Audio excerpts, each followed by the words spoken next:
What up gang, Malaysia, Indonesia, Singapura, Brunei. Assalamualaikum, it's your boy Kimis Coverto. Alright guys, dalam video ni aku nak dedahkan spoiler yang kita dapat dari Redon menerusi Arlong Park Forum.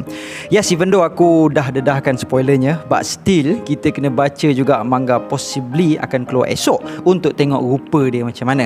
Dan dalam video ni juga aku nak discuss sikit momen Zoro dengan King dalam chapter lepas. So again, kalau korang ada opinion korang sendiri, please leave it on the comment section. Okay, alright. Jom, let's proceed with the content. Pasti pun mesti dengan kicap kipas udang. Tak boleh tidak. Cap, cap, cap, kicap kipas udang. Lepas makan, kita berkipas. Kicap kipas udang, pasti lazat sekali. Chapter 1034 akan bertajuk Sanji vs Queen. So lepas dalam chapter lepas, Oda meninggalkan kita dengan sebuah harapan yang Zoro bakal mengalahkan King seorang diri dan juga sebuah pendedahan yang menarik tentang pedang sumpahan. Dan dalam chapter lepas juga Oda memberikan kita satu sensasi baru, power up Zoro yang menyalut Conqueror Haki pada ketiga-tiga pedangnya. Jadi dalam chapter kali ini Oda sorotkan pula pertarungan antara Queen dengan Sanji. Okey, sebelum aku start dengan pendedahan spoiler chapter 1034 ni, aku nak perbetulkan balik lah pendapat aku, dan kali ni aku nak lock terus pendapat aku tentang Sanji. As you know, lepas ni aku akan buka KS Question Corner dekat channel Coverto Gaming sambil-sambil aku dengan Abang Dem main game One Piece. Aku juga akan menjawab soalan-soalan korang berkenaan One Piece. So ada satu soalan ni datang dari viewers pada masa tu yang bertanyakan, adakah Sanji berpotensi untuk unlock his Conqueror Haki? So pada waktu tu aku simply jawab no, sebab in my opinion, apa yang membezakan Haki dengan Rokushiki adalah Rokushiki adalah satu teknik dalam pertarungan, dan teknik itu akan boleh dikuasai atau diperkuatkan menerusi latihan. But Haki ni, in my opinion, bukan hanya bergantung kepada latihan, but more than that. Sebab in my opinion, bila kita bercakap pasal Haki ni, actually kita bercakap pasal will. How big is your will? How big is your ambition? Dan perkara itulah yang akan menentukan tahap penguasaan Haki seseorang itu. Dan by placing that in my mind, aku simply beranggapan yang mungkin Sanji ni tak akan unlock Haoshoku Haki dia. But bila aku fikir-fikir balik, yes, memang impian Sanji tak sebesar Luffy dan Zoro, which is want to be the best. Seseorang nak jadi, yang seorang tu nak jadi Pirate King, seorang lagi nak jadi the greatest swordsman. But for Sanji, dia simply nak jumpa All Blue. So bila aku fikir-fikir balik, even though Sanji ni dia tak ada impian to be the best person macam Luffy dan Zoro, but dia journey tu, perjalanan untuk capai ambition diorang tu yang akan membuatkan diorang menjadi bertambah kuat. So hari ni aku nak betulkan balik statement aku, which is in my opinion, Sanji juga possibly akan awakenkan kemampuan Haoshoku Haki dia. Bukan sebab spoiler yang kita baru dapat ni, sebab dalam spoiler chapter 1034 ni pun kita tak didedahkan yang Sanji ada Haoshoku kan. But it just reason yang aku cakap Sanji akan ada Haoshoku Haki juga adalah sebab dalam Straw Hat Pirates kebiasaannya diorang bertiga ni yang akan bertarung dengan stronger opponent. So Sanji memiliki peluang yang cerah untuk awakenkan Haoshoku Haki dia, sebab bukan sebab ambition dia, tapi sebab desakan dia to be stronger demi melindungi nakama dia dalam Mugiwara Pirates. This will be my final answer. Alright, selesai bab tu. Sekarang kita masuk ke spoiler. Panjang juga spoiler ni. Alright, dalam cover page nanti kita akan dapat melihat Usopp sedang sharpshooting dalam festival Ming dan memberikan hadiah kepada beberapa orang kanak-kanak. Dan dalam cover page tu juga kita boleh tengok Usopp sedang menembak, dan menembak dalam jarak yang sangat jauh lah. Chapter 1034 akan bermula di ruangan Pleasure Hall, dan di sana kita akan dapat melihat letupan telah berlaku di mana-mana, dan gisha-gisha yang ada di situ telah bertempiaran lari menyelamatkan diri mereka masing-masing. But Osomi, which is perempuan yang kononnya dicederakan oleh Sanji sebelum ini, itu tidak mahu meninggalkan tempat itu tanpa haiwan peliharaannya yang bernama Chuji.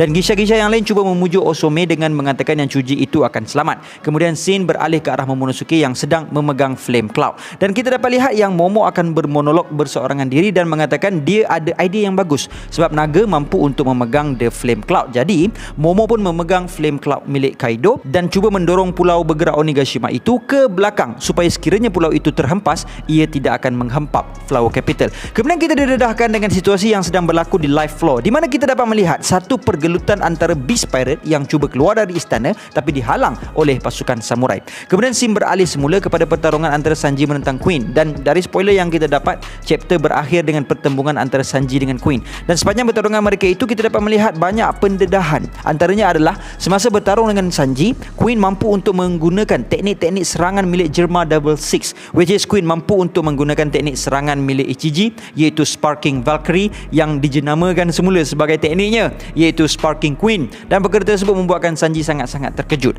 Kemudian Queen juga berupaya menggunakan teknik milik Niji yang bernama Henry Blazer, yang juga dijenamakan semula sebagai Henry Queen. Queen juga mampu untuk menggunakan teknik Yonji, dan bahkan Queen juga mampu untuk menggunakan teknik Stealth Black. Kemudiannya Queen mendedahkan bagaimana dia mampu untuk gunakan teknik-teknik Germa Double Six, iaitu adalah kerana sebelum ini dia hanya buat-buat bodoh je, macam tak tahu apa-apa. Padahal sebenarnya dia dah tahu dah pasal Germa Science, dan ternyata dia juga mampu untuk menghasilkan teknik itu sendiri dengan meniru kemampuan setiap dari Germa Warrior. Namun setelah diasak bertubi-tubi menggunakan setiap daripada teknik Germa Double Six, Sanji kelihatan seperti dah mangli dah dengan teknik-teknik abang-abang dia tu, membuatkan Sanji shockingly mampu untuk berlawan semula dan menyerang Queen dengan tendangan berapi dan menghancurkan tangan Queen. Kemudian Sanji kembali menyerang Queen dengan tendangan di perut dinosaur itu sehinggakan Queen termuntah darah. Kemudiannya setelah Queen menggunakan teknik Stealth Black, Queen terkejut besar kerana Sanji walaupun tanpa teknologi Germa, dia juga mampu untuk hilang, yang kemudiannya Queen menyedari bahawa Sanji tidaklah hilang, tapi Sanji hanya bergerak dengan pantas menyukarkan pergerakan dia dilihat, dan perkara itu hanya akan meletihkan dia dan menganggap tindakan Sanji itu adalah bodoh. Kemudian Osome telah muncul ketika kedua-dua petarung itu bertukar menjadi halimunan, dan menariknya pada babak ini kita mengetahui bahawa Queen selama ini mengidolakan Komurasaki, dia minat dengan member tu. Namun setelah kematian Komurasaki, Osome adalah orang yang menawan hati Queen. Namun Osome sentiasa menolak Queen dengan alasan. Kemudian semasa pertarungan ini kita didedahkan bahawa exoskeleton Sanji, kekuatan tubuhnya dan kelajuannya meningkat, dan ditambah lagi dengan Busou Shokuhaki yang mampu untuk digabungkan dengan exoskeletonnya, membuatkan kaki Sanji menjadi bertambah kuat dan mampu untuk bertahan suhu panas kakinya dengan lebih tinggi. Dari situ kita dapat melihat nyalaan kaki Sanji bertambah terang dan lebih kuat. Dan dalam scene ini juga Sanji akhirnya menyedari bahawa orang yang menyakiti Osome bukanlah dirinya, tapi itu adalah perbuatan daripada Queen semasa dia menghilangkan diri. Kemudian Sanji telah menyerang Queen di beberapa bahagian tubuh badannya, perut, pinggang, belakang, dan serangan itu sangat kuat sehingga menyebabkan tubuh Queen telah berterbangan, dan kita dapat melihat kaki Sanji berapi sambil memiliki white lightning effect. Dan chapter pun tamat. Dan perkara yang paling menyedihkan dalam spoiler ini adalah minggu depan manga akan bercuti. So kita akan ada banyak masa untuk berteori, dan aku juga akan hasilkan balik video-video top 10 aku. Okay?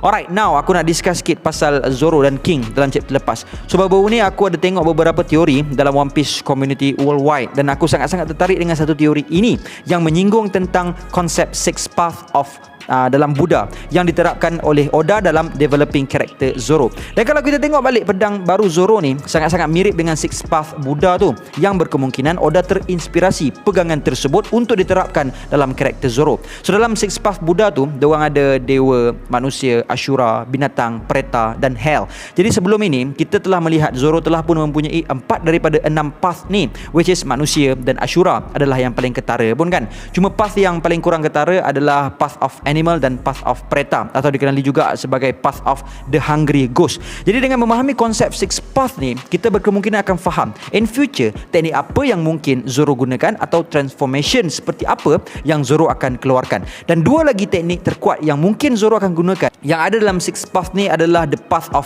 God yang berkemungkinan dengan aura dewa, ataupun the Path of Hell yang berkemungkinan dengan aura demon ataupun hell. Jadinya sekiranya mungkin Zoro menguasai ke-6 Six Path ni, kita mungkin akan dapat a whole brand new Zoro character dengan kekuatan dan kemampuan yang baharu. Dan menariknya Enma, kalau kita boleh tengok, menurut kepercayaan Buddha, Enma ni adalah the god of hell, yang mana tugasan dia adalah to judge, untuk menilai roh manusia yang mati sama ada layak untuk dimasukkan ke dalam syurga atau neraka. Okey, sebelum aku teruskan dengan teori ni, aku nak korang faham apa yang aku cakap ni adalah dalam konteks One Piece, okay? Bukanlah aku nak promotekan agama dalam video ni. Pegangan aku still clear dan jelas. I am a Muslim dan aku percaya there is no God except Allah, dan aku beriman dengan rukun Islam, okay? Dan apa yang aku nak terangkan ni adalah dalam konteks One Piece sahaja. Aku harap korang jelas pasal ni. Okay, sambung. Alright, so dalam chapter lepas, bagaimana the Lord of the Underworld, Enma is just being Enma. Kita boleh nampak clearly berdasarkan kefahaman agama Buddha ni, which is Enma is just being Enma dengan menilai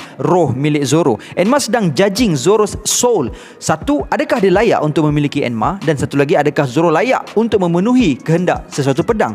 So going back to apa yang awal tadi aku katakan, ambition Zoro adalah to be the greatest swordsman, yang mana in doing that dia kena kalahkan banyak enemy. Dan berbalik kepada penyataan lelaki tua dalam flashback Zoro dalam chapter lepas, dia cakap setiap pedang memiliki personality unik mereka yang tersendiri. Seseorang swordsman itu perlu menjinakkan pedang yang liar itu dulu sebelum sepenuhnya menguasai pedang tersebut dan membuatkan pedang itu menuruti keinginan masternya. Dan lelaki tua itu juga turut mengatakan yang tujuan pedang ditempa adalah untuk membunuh sebanyak nyawa yang boleh. Dan itulah yang membuatkan sesuatu pedang itu terkenal dan membuatkan ramai orang-orang yang lemah takut dengan sesuatu pedang itu sehingga menganggap pedang itu adalah sumpahan. Jadi in my point of view, aku nampak nature pedang Enma ni adalah seolah-olah menjadi penstabil kepada Zoro. Yes, that is the key.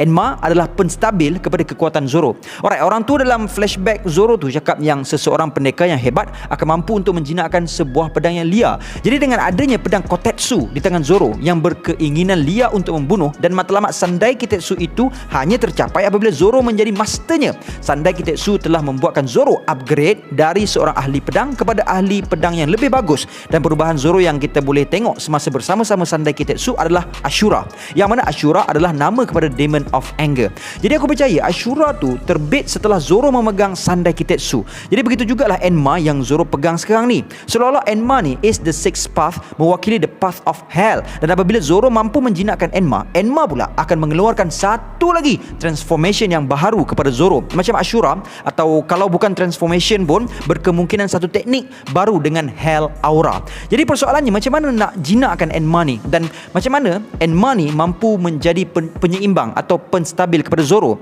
Alright, jadi dalam chapter 1033 kita boleh melihat yang Zoro bercakap kepada Enma bahawa dia dah faham sesuatu daripada Enma. Zoro mengatakan sesuatu pedang itu bukanlah bertindak balas atas malice atau kedengkian. Cuma Zoro je yang belum lagi mengukur Enma pada tahapnya. Dan Zoro menambah lagi bahawa Oden mampu menjinakkan Enma walaupun sebanyak ini haki disedut oleh Enma. Jadi in my point of view kat sini, seolah-olah Oden berjaya menjinakkan Enma adalah disebabkan dia mampu untuk mengawal nafsu dia untuk menjadi lebih kuat. Sebab sebagaimana yang kita tahu, Oden ni bukannya seorang yang berkeinginan untuk menjadi swordsman yang terkuat pun. Dia hanya ingin mempunyai satu pengembaraan. Dia just nak rasai pengalaman berada di dunia luar, dan perkara itulah yang membuatkan dia jadi kuat, dan bukan mainly focusing untuk menjadi kuat semata-mata. Dan kita boleh nampak parallel watak Oden ni dengan Luffy, which is melindungi nakamanya atau orang lain mendahului cita-cita dia untuk menjadi lebih kuat. Dan diorang berdua, Oden dan Luffy ni, menjadi lebih kuat dengan niat untuk melindungi dan menyelamatkan nakama. Jadi mungkin Oden mampu mengawal Enma sebab kekuatan dia, dan dia tidak digoda dengan mudah dengan kemahuan pedang itu. So kat sinilah penyeimbangnya Enma di tangan Zoro. Sebab sebagaimana menurut Hitetsu, Zoro dapat mengawal Enma adalah kerana Wado Ichimonji. Tapi kita kena ingat ada satu lagi personality yang dipegang oleh Zoro, which is Sandai Kitetsu. So Zoro yang berkeinginan untuk menjadi lebih kuat sangat-sangat layak untuk memegang Sandai Kitetsu. Tapi dengan adanya Enma yang macam aku cakap tadi sebagai the Lord of the Underworld, judging the soul, seolah-olah Enma sedang judging soul Zoro, adakah dia layak to be that kind of person? Dan kita ada dialog Zoro bersendirian tertanya-tanya, apa patut dia buat? Adakah dia patut going all out dengan hakinya yang mana mampu membunuhnya? So apabila Zoro realize dan dapat menyukat kemampuan Enma yang sebenarnya pada standardnya, akhirnya kita dapat lihat Zoro unlock his new potential, the advanced Haoshoku Haki. So guys, please leave your thought berkenaan perkara ini di ruangan komen di bawah, okay? It's just my crazy thought berkenaan chapter 1033 yang lepas. And I guess this is all I have untuk perkongsian kali ini. And until then my gang, there is no God except Allah. Assalamualaikum warahmatullahi